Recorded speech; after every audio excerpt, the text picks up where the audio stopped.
All right, I'm coming to you with another installment in my series of forgotten band instruments.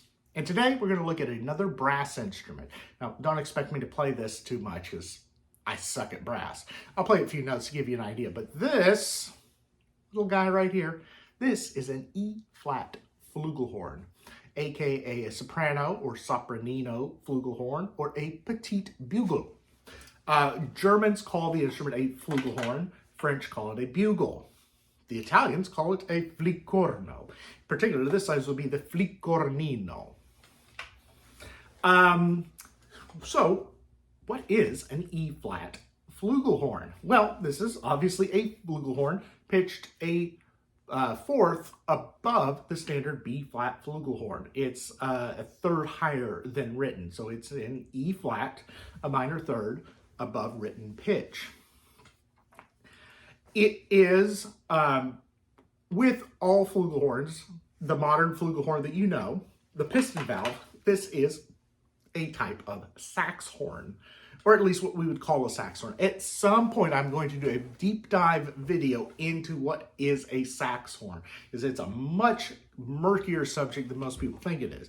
But this would have been what you would call a soprano sax horn. In fact, there's actually a little bit of confusion in the nomenclature within the sax horn family.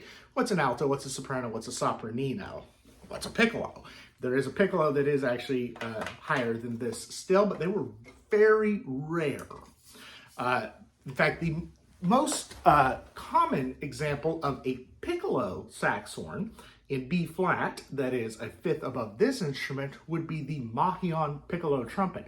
It's not a piccolo trumpet, it's a piccolo sax horn, aka a piccolo flugelhorn. Sax horns and flugelhorns are pretty much identical. Now, where would you see this instrument? You would see it in French military bands, as well as some of the neighboring countries. Belgium, the Netherlands, particularly Belgium, you'll see it. Belgium has a very interesting band tradition called a fanfare orchestra, and that is basically comprised of sax horns, flugelhorns, and saxophones. It's an interesting sound. It is really an ensemble that is not seen outside of Belgium. And at one time, this was the highest voice in the group. You'll also see this is the highest voice in a lot of French military music. The most famous piece that calls for this is Florent Schmidt's Dionysiacs. In its mammoth orchestration and instrumentation, there is a part down at the bottom of the score for Petit Bugle en mi bémol, small bugle in E flat. And that's what this little guy is right here. And so, Schmidt has a whole family of sax horns down at the bottom of the score where you would see the string section. And the highest voice in that is this little guy.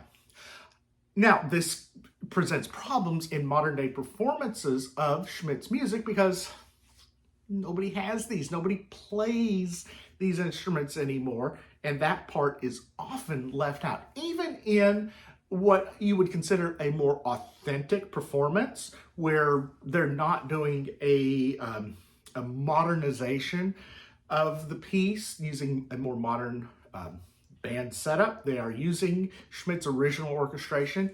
This instrument will still get left out or substituted. It's going to get substituted for something like an E-flat cornet, which is a little bit brighter, or an E-flat trumpet, which is brighter still. This is the most mellow of all the high brass, with its very large expanding bore. This particular instrument, though, is not in great shape. I got this really cheap this summer from a French auction, not eBay, but an actual auction. And when it arrived, it was in, sadly, far worse shape than I had hoped. There are parts missing. The water key, the spit valve, is gone, and it's just been filled in with solder where the hole was. The lead pipe is soldered in place. The adjuster is gone, and so I may have to take this to a brass historian and have it really kind of looked at. It may not be worth salvaging. It may just be a wall hanger, but I've got it. I didn't pay that much for it, so it's not a huge loss. But I'll play a few notes on here. Do not expect me to sound good because I am primarily a low woodwind player. High brass is my worst area of wind playing. I can only play a few notes of the harmonic series on here because I do not have the chops to get up that high.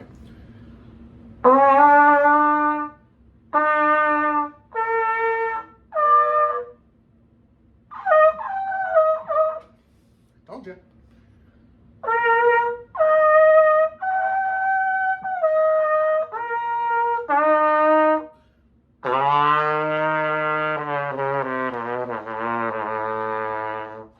The great thing about flugelhorns is they got that great pedal register. I can play that part.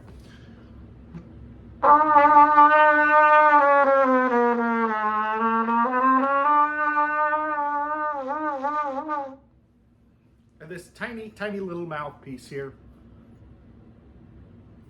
I don't know how well you can see in there, but it's just kind of a real deep funnel mouthpiece. A cornet shank mouthpiece will work on here. And I've got some cornet mouthpieces I've tried on there. Some success.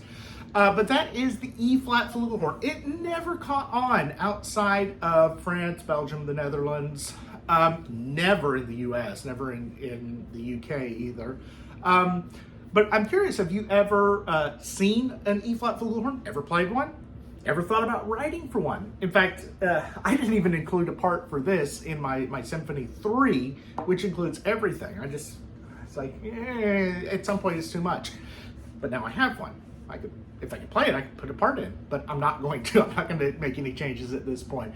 But yeah, thanks for watching. Again, if you have any questions about the E-flat flugelhorn, let me know. And I will come back probably in another week with another forgotten band instrument.